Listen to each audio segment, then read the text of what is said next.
최근 특별한 조사가 이뤄졌다. 멸종 위기 중인 수달의 혈연 관계를 분석하기 위한 DNA 조사. 그것도 수달의 배설물에서 DNA를 추출한 것은 국내에서도 처음이다.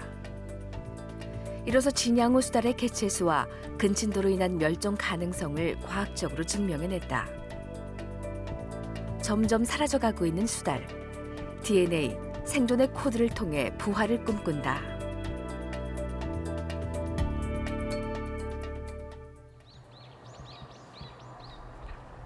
서부 경남의 식수로 사용되고 있는 생명의 젖줄 진양호. 진양호는 백두대간의 끝자락, 지리산의 맑은 전기를 모아놓은 거대한 호수다. 이곳에 밤이 찾아오면 진양호의 진정한 주인들이 깨어나 빛에 가려져 있던 세계가 비로소 펼쳐지기 시작한다.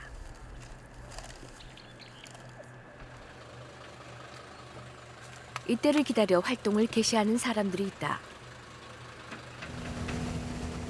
수달의 DNA 시료를 채취하기 위해 낙동강 위협환경청과 수달생태연구센터가 나선 것이다. 칠흑같이 어두운 밤, 가느다란 빛에 의지하며 수달의 이동 경로를 추적한다. 진양호 안에서도 육로로는 접근이 불가능한 오지 중의 오지. 밤에 활동하는 수달의 흔적을 찾아 가파른 절벽과 섬지역이 수색 대상이다. 이들이 찾고 있는 것은 신선한 수달의 배설물. 해가 지고 난 후 얼마 지나지 않은 배설물이어야 한다. 이를 위해 수달이 자주 이용하는 은신처를 찾았다. 어디 있습니까, 가족? 네, 발자국 이게 발자국입니다. 올라갔다 내려갔다는 발자국인데. 방금 전까지 수달이 머물다간 흔적이다. 그러나 이곳에서 배설물은 보이지 않는다. 수달이 여기 가정 통로에 오르락 내리락 하는 길목입니다. 이게. 예, 근데 수달이 자주 나타나는 지역이네. 예, 가장 서식하기 좋은 위치입니다. 어떤 지역에 이제 수달이 오게 되는 거죠? 이게 물이 흐르고 이게 이제 이 바위 밑에 서식이 하기 참 좋게 돼 있습니다. 수달의 소중한 터전이 되고 있는 진양호. 진양호가 수달에게 좋은 서식처가 되고 있는 이유는 무엇일까? 울창한 숲으로 둘러싸인 진양호는 지형이 험난해 사람의 접근이 쉽지 않다. 게다가 수달이 먹이 활동을 하기 쉽도록 숲에서 바로 물로 연결되는 절벽지대가 곳곳에 형성돼 있어 수달에겐 더할 나위 없는 삶터가 되고 있다.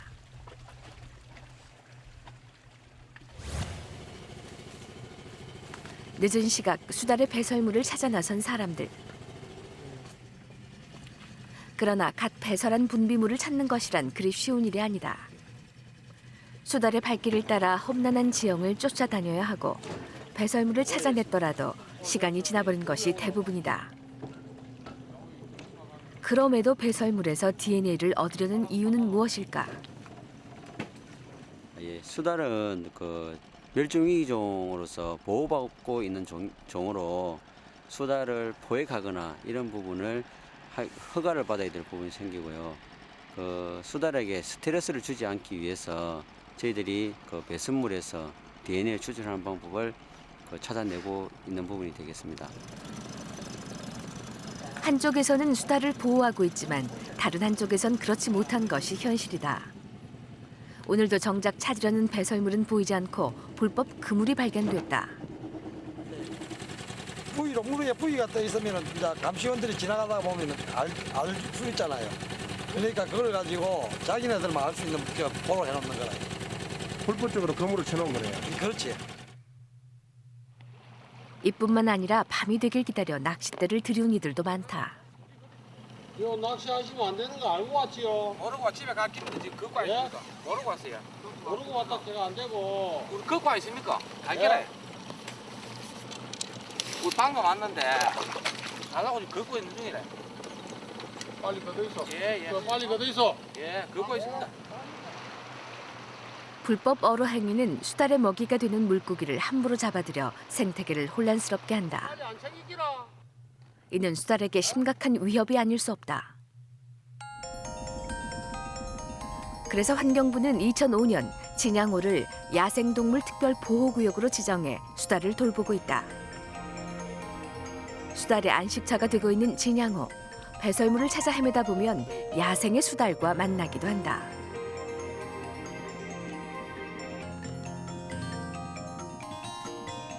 한 마리 한 마리가 천연기념물로 지정돼 있는 수달. 수달은 최상위에 있는 포식자로서 맑고 깨끗한 곳에 살기 때문에 생태계의 건강을 가늠하는 지표종이다. 그러나 환경오염과 인간의 간섭으로 한정된 구역에만 서식하게 되다 보니 멸종의 위험도 높아지고 있다. 개체수가 줄어드는 상황에서 근친 교배가 늘어나면 열성 유전자를 물려받아 점점 멸종으로 이어지게 되는 것이다.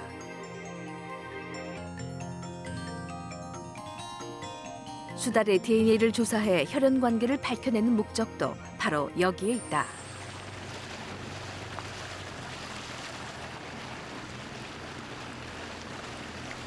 수달의 배설물을 찾는 행보는 새벽까지 이어진다. 한 달에 2~3번씩 진양호의 밤을 누비며 안간힘을 쏟는다.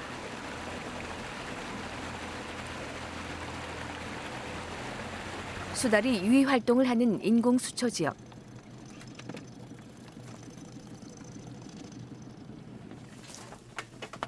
이곳에서는 원하던 배설물을 찾을 수 있을까? 수달의 발자취를 더듬어 본다. 시료가 많을수록 정확한 데이터를 얻을 수 있는 법. 가능한 한 많은 배설물을 모으는 것이 중요하다.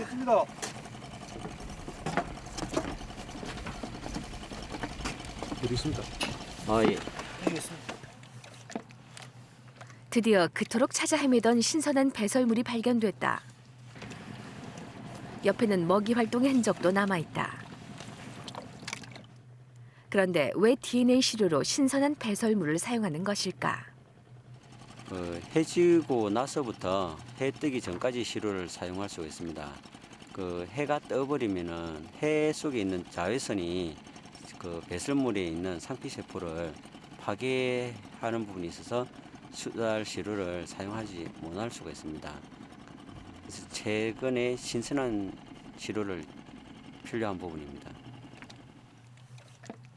다른 한켠 말라버린 배설물은 시료로서의 가치를 잃어버린 상태. 귀하게 얻은 신선한 배설물인 만큼 이물질이 섞이지 않도록 조심스럽게 채취를 한다. 보물을 찾은 것 마냥 온 밤을 뒤져 힘들게 찾아낸 성과물이다. 그동안의 땀과 수고가 작은 시료 안에 담겨 있다. 특히 그날그날 재빠르게 이동하는 수달의 흔적을 따라다니며 배설한 지 얼마 안 된 시료를 찾아야 했기에 어려움이 많았다. 수달의 배설물에서 DNA를 추출하는 것은 그만큼 인간의 노력이 뒤따라야 한다. 지난 12월 초 드디어 진양호 수달의 DNA 조사 결과가 나왔다. 시료는 4월부터 6개월 동안 신선한 배설물 총 39개를 채취했다. 수달의 배설물에서 DNA를 추출하는 것은 지금까지 한 번도 시도되지 않았던 실험으로 학계의 비상한 관심 속에 진행되어 왔다. 그 과정은 시료에 완충 용액을 넣어 배설물에서 유전자를 분리하기 쉽도록 만든 다음 몇 차례의 증폭 과정을 거쳐 윗부분에 남아있는 유전자를 분석하는 것이다. 이를 통해 진양호에 서식하고 있는 수달의 개체수와 멸종의 원인이 된 근친도를 과학적으로 검증할 수 있게 됐다. 이는 수달의 복원에 대한 기초 자료로 국내에선 최초다. 그 결과 진양호 수달은 5마리의 모체에서 시작해 총 23마리 이상이 서식하고 있으며 근친 교배의 확률은 낮은 것으로 드러났다. 전혀 발생하지 않았다고 말씀드릴 수는 없고요. 그 빈도가 낮기 때문에 근친도 관계가 이제 음의 값을 가지고 있는 거고요. 그러니까 동물들이 사람처럼 생각을 하고 이렇게 이제 교배를 하는 것이 아니기 때문에 물론 사촌간, 뭐 형제간도 물론 교배가 분명히 이루어졌을 겁니다. 근데 그게 그 빈도가 극히 이제 심각하지 않을 정도의 빈도가 되고 왜냐면 그 빈도가 낮으려면은 충분한 개체수가 있어야지만 그런 빈도가 줄어들 수 있기 때문에 진짜 지금 현재 진양어 같은 경우는 이제 심각하게 우려할 정도의 이제 숫자 개체수가 작은 게 아니고 어느 정도 지금 현재의 집단을 유지할 수 있는 개체수를 유지하고 있다라고 그렇게 판단이 됩니다. 멸종 위기의 동물인 수달을 보호하기 위해서 직접 포획을 하지 않고 배설물을 통해 과학적으로 생존의 특성을 분석해낸 DNA 조사. 재빠르게 이동하는 수달의 흔적을 추적하며 조건에 맞는 시류를 채취하기 위해 어려움도 많았다. 그러나 그 누구도 시도해보지 않았던 땀과 노력을 통해 사라져가는 수달의 유전적인 기초 자료를 과학적으로 확보하면서 수달과의 공존의 길로 한층 다가설 수 있게 됐다. 기회가 되고 여건이 된다면은 그 국내에서 서식하고 있는 모든 수달 서식지를 대상으로 실험을 해서 뭐 멸종이 되지 않도록 사람과 같이 공존해서 살 수 있도록 그렇게 할 수 있는 그런 기초 자료를 확보할 수 있는 방법이 있으면은 참 좋을 거라는 생각이 듭니다. 그리고 물론 수달뿐만 아니라 다른 멸종 위기 동물에 대한 연구도 지속적으로 진행이 되고 이제 관심을 가진다면은 사람과 얼마든지 공존해서 살 수 있는 그런 상황, 그런 이제 생태계를 유지할 수 있을 거라고 판단이 됩니다.